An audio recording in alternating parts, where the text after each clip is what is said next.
that we don't need anymore. And yes, everything served us at one point. Otherwise, we wouldn't have made that choice in that moment. Right. Even if 5 minutes later we think it's the stupidest thing we ever did, in the moment, it was the best thing that came to us when we were 10 or 5 or 35. It doesn't matter, right? It really is true, yeah. Which is why parts work is good, too, because you can get rid of all that. Yeah, okay, you know, I did it. It's the best thing I came up with in the moment. And we also use it for other people, like you were talking about cutting those strings. But, you know, when we go back and we give the other person some resources they didn't have, that person that abused us when we were 5 years old, that we are still traumatized by, that we can go back and have an experience by reframing that. They call it changing your history, but you don't, you know, making very clear that you can't change what happened. You can change how you feel about it by going back and imagining, you know, when I was 5 and that happened, if that person would have had, because the assumption's got to be they were doing the best they could come up with for who they were at that point too.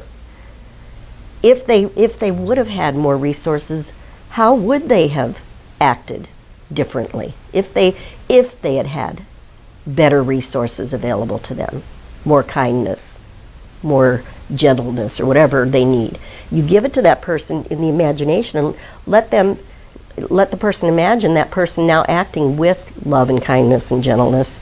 Yes, it's a fantasy, but by imagining it, it gives a different feeling. And then that 5-year-old that didn't have many resources built up in life or much experience yet to draw from, if that 5-year-old, even with that person doing what they did, because history did happen, if that 5-year-old would have known some of the things you know now, and you can go back and you can say, what would you have given that 5-year-old that would have allowed that 5-year-old to form a different belief about themselves than the one they formed?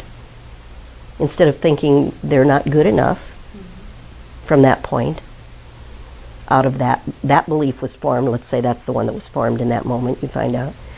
What belief would have been formed if they, or what did they need that would have allowed them to have a better experience there? They could have been more understanding, realizing that person is hurting, or that person just doesn't have any better way to respond or something.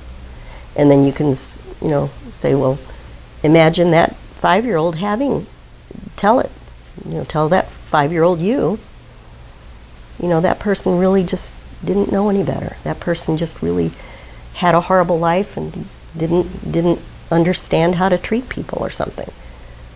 And give it that understanding. It doesn't change what happened, but it changes how you feel about it. And what belief with that understanding of that person? What different belief might have been? You do that in hypnosis, right? Yeah, well, yeah. We're doing it. We can do it right now. I'm doing it right now in my head. You know, in your imagination.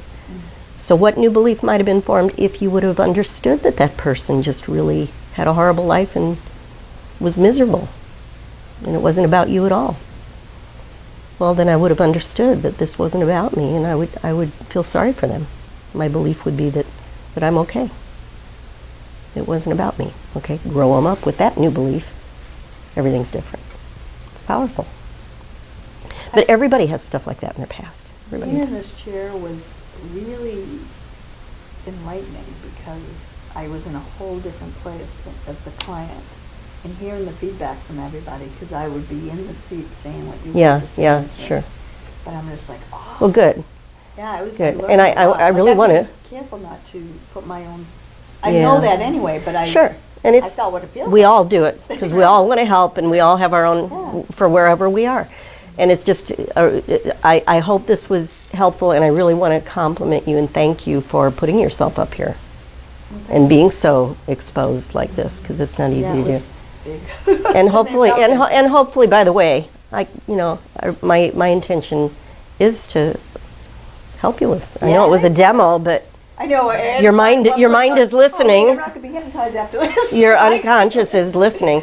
You know, remember.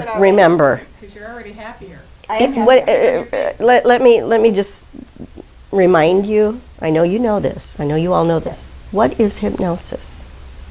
changing my mindset. When I was just doing that little thing talking about Yeah. going, that I just made that up just now. I know I went into trance, and I was aware everyone in this room was Yeah, I in know trance. somebody was like, I started going like this. That's hypnosis. Hello. If we put the electrodes on, we were all at least in alpha. I was probably even a little deeper because I was pretty. I don't know where that came from. It was just flowing. So, hypnosis is we're always, In and out. yeah. Anytime I ask you to talk about this stuff, you're going into a little bit of a regression Yeah. just by remembering something. So the pre-talk is part of the hypnosis. Of It really course is, it is. yeah. Yeah. And now she's ready to go into a really deep. We could go really deep now, but I'd rather you all do that. So, but I hope that was helpful because I came up with that and I thought the best way to, and we could do this Yeah, I over and like over that. and over. And like I said, I don't always make the right choice, but my goal with this was to offer you at least what I'm listening for and what I'm wanting to avoid as well. I don't want to lead in the pre-talk. I don't want to lead or guide her in a direction. I want to just stay open and ask questions and listen. That's what today's about. Listen, because our mind is going, oh, I think I know what would help her, and I think this will help, and I think she should think this way or do this.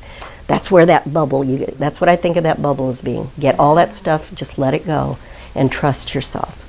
We need a break. Yeah. It's almost lunchtime, so I know we need a break. We did start a little late, so we skipped one of our breaks. I apologize for that, but we did start 20 Thank you minutes for late. sharing. So,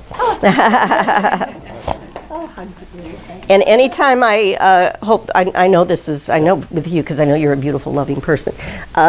I don't want to come off harsh, so if I say something that I don't agree with, it doesn't even mean it's right. First of all, no. but it's also just to help you to understand kind of the direction that I am wanting to take it. Yeah. After And it's all good No, feedback, being in right? that chair is amazing. It's different, because yeah. I would have been saying some of the things, and I was like, whoa, wait, that doesn't feel good. And you didn't like, yeah.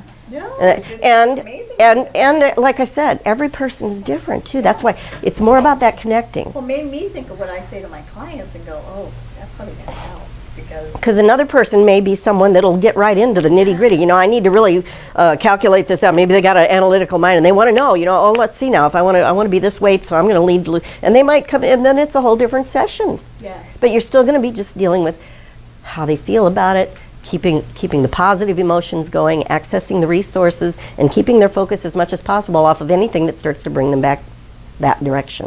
You want to keep it there. When they're in with a hypnotist, you want them to feel better than they do any place else out in the world. right. Because then they can teach themselves how to get back there and how to take it out in the world with themselves too.